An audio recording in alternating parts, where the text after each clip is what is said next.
What's up sa inyo? Nag-harvest nga pala ako dito ng mga sinampay bago natin talakayin ang mga issue ni Sim Husky 150. Nag-motor wash nga pala tayo dito para laging malinis kasi ang pinili nating kulay kay Husky ay kulay white. Ito ang downside niya pag pinili mo ang kulay white kasi laging nakikita ang dumi at kapitin unlike sa color black.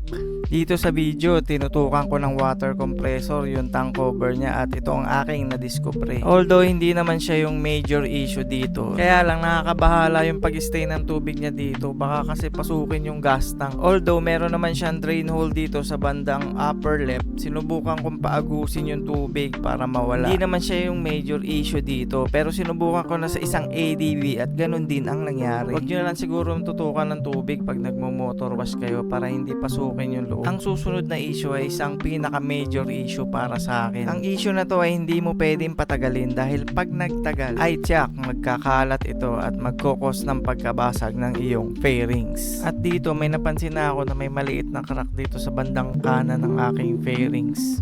At paglipat ko naman dito sa bandang kaliwa, parang mas malaki yung basag niya. Mas malakas yung impact niya dito kumpara sa kabilang fairings. Kung titignan nating malapitan, kumakalat na yung crack niya. Pwede na siyang dumiretso papunta dun sa kabilang dulo at tuluyan na mabasag.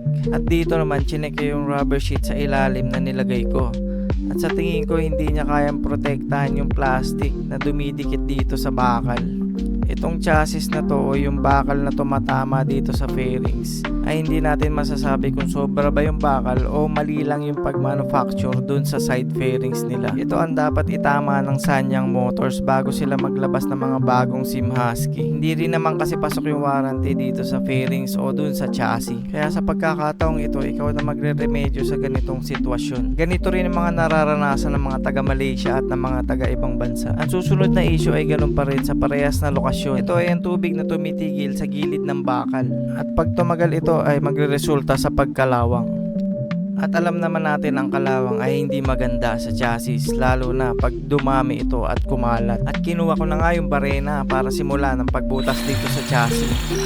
Kailangan natin gumawa ng water drain para hindi tumigil yung tubig.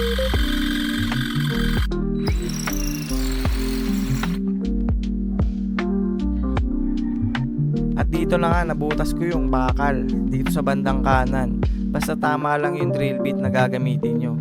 Basta butasin nyo lang dun sa bandang dulo, dun sa may bandang pababa, para pababa din yung tubig at madrain siya na maayos. Dito sa bandang to medyo hindi ko na idulo pero nadedrain naman siya. Nilagyan ko nga pala ng high grade na grasa dito sa loob para hindi dumiretso yung mga nauna niyang kalawang.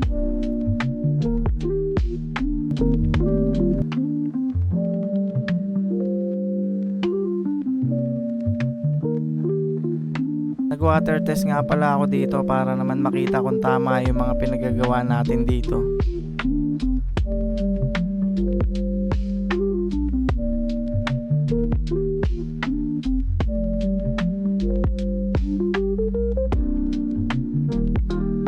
Mas effective ito kapag ang butas nyo ay nasa dulo para mabilis siya madrain.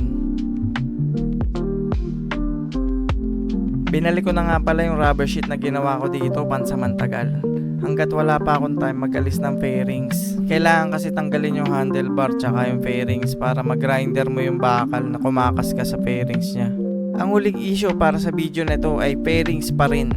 Nilagyan ko nga pala ng sticker dito para hindi dumami o kumalat yung gasgas na maliliit o yung pagka-fade niya.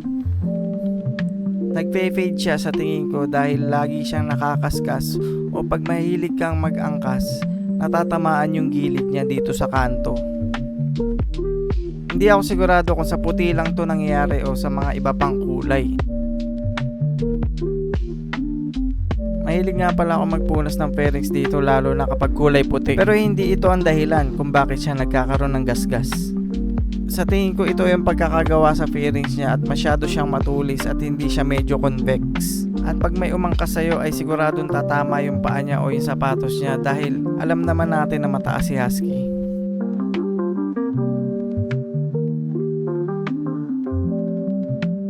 Sa tingin ko pwede natin ipa-ceramic to o yung PPF na clear para ma-prevent yung ganitong pangyayari. Kasi hindi naman natin pwedeng palitan yung fairings niya kasi ganyan na yung forma niya. Kaya sa akin, nilagyan ko muna ng sticker para hindi siya mag-fade o dumami yung gasgas niya. Sa ibang issue naman o sa mga nakita ko o narinig, meron naman disc brake na medyo lumuluwag o may sumasabit. Hindi ito major issue, kaya pag bibili kayo ng Husky, titignan nyo yung disc brake sa likod at sa harap. Paikutin nyo ng paikutin, titignan nyo kung pantay o kung may sumasabit man. Kapag na-test drive nyo na, titignan nyo yung disc plate kung pantay yung kapit ng brake pad dun sa disc plate. Ang next minor issue naman ay yung may natatanggalan daw sila ng damper o yung rubber bushing na nakakabit sa center stand. Pag natanggal ito, siguradong maingay yung pangilalim nyo, hindi kayo mapakali kung saan nanggagaling yung ingay. Kaya ang solusyon dito, lagyan nyo muna ng cable tie para sigurado kayong hindi matatanggal or may peace of mind kayo na hindi kayo matatanggalan. Hindi ko pa nalalagyan ng cable tie sa akin, pero hindi pa naman ako nalalaglagan so far.